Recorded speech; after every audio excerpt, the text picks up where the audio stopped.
Hi dear students, നമ്മൾ plus വണ്ണിൽ പഠിച്ചതിൽ ഏറ്റവും ഡിഫിക്കൽട്ടായി നിങ്ങൾക്ക് തോന്നിയ ഇതുവരെയുള്ള സുവോളജി ടോപ്പിക് ബയോമോളിക്യൂൾസ് ചാപ്റ്റർ ആയിരിക്കും.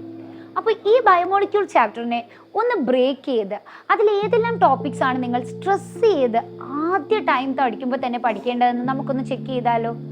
So to start with biomolecules ചാപ്റ്ററിനെ നമുക്ക് 2 സെക്ഷൻസ് ആയിട്ട് ഡിവൈഡ് ചെയ്യാം.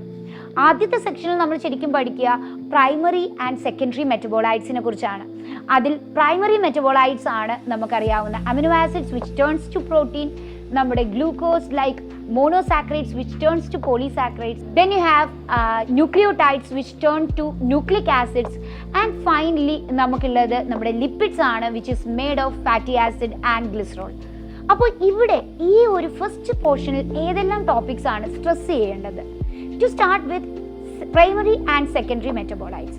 നമുക്കതിൻ്റെ ഡിഫറൻസ് എന്താണെന്ന് അറിയണം. അതിൽ ഏറ്റവും ഇമ്പോർട്ടൻറ്റ് നമുക്ക് NCERT-ലെ ആ ഒരു ടാബുലേഷനാണ് of examples of secondary metabolites. സ്ഥിരം നീ ക്വസ്റ്റ്യൻ ആണ്. ഇനി നമ്മൾ അതിൽ നിന്ന് പ്രൈമറി മെറ്റബോളൈറ്റ്സിലേക്ക് നീങ്ങുമ്പോൾ ആദ്യം അമിനോ ആസിഡ്സ് ആൻഡ് പ്രോട്ടീൻസ് എടുക്കാം.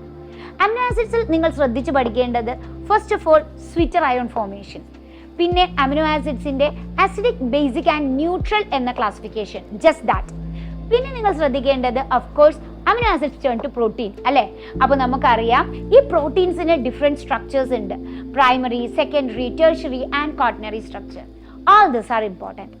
ഇനി നമ്മൾ നേരെ പോവുകയാണ് മോണോസാക്രൈഡ്സ്, പോളിസാക്രൈഡ്സ്. ഇതിൽ മോണോസാക്രൈഡ്സിൽ ജസ്റ്റ് ഷുഗേഴ്സ് ആയ പെൻറ്റോ ഷുഗേഴ്സിൻ്റെയും ഹെക്സോസ് ഷുഗറിൻ്റെയും സ്ട്രക്ചർ പഠിക്കുക.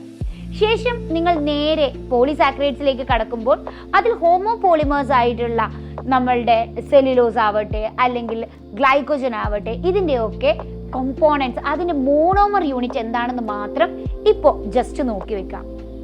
Then we move to lipids. ലിപ്പിഡ്സിൽ ആക്ച്വലി നിങ്ങൾക്ക് ആകെ പഠിക്കേണ്ടത് സാച്ചുറേറ്റഡ് ആൻഡ് അൺസാച്ചുറേറ്റഡ് ഫാറ്റി ആസിഡ്സിൻ്റെ ക്ലാസിഫിക്കേഷൻ മാത്രമാണ്. If you study that is enough. ഇനി അത് കഴിഞ്ഞ് നമ്മൾ നേരെ പോകുന്നു ഫൈനലി ന്യൂക്ലിക് ആസിഡ്സ്. അപ്പോൾ ന്യൂക്ലിക് ആസിഡ്സിൽ നമ്മൾ ഇവിടെ ശ്രദ്ധിക്കേണ്ടത് of course what is a purine, what is a pyrimidine, അത് ആരൊക്കെയാണെന്നൊന്ന് അറിഞ്ഞിരിക്കണം. അതിനുശേഷം ന്യൂക്ലിയോടൈഡ്സ് ചേർന്നുണ്ടാവുന്ന DNA-യുടെ ഒരു ബേസിക് സ്ട്രക്ചറിനെ കുറിച്ച് അവിടെ പറയുന്നുണ്ട്. ആ ബേസിക് കാര്യം മാത്രം നിങ്ങളിവിടെ ഒന്ന് നോട്ട് ചെയ്താൽ മതി.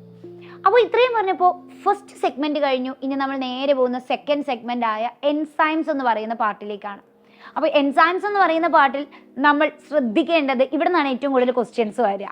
അപ്പോൾ അവിടെ ആദ്യം നമുക്ക് വരിക how do an enzyme increase the reactivity of a reaction അല്ലേ. അതിനുവേണ്ടി നമുക്കൊരു ചെറിയ ഗ്രാഫിക്കൽ റെപ്രസെൻറ്റേഷൻ കൊടുത്തിട്ടുണ്ട് about the decreasing of activation energy by an enzyme.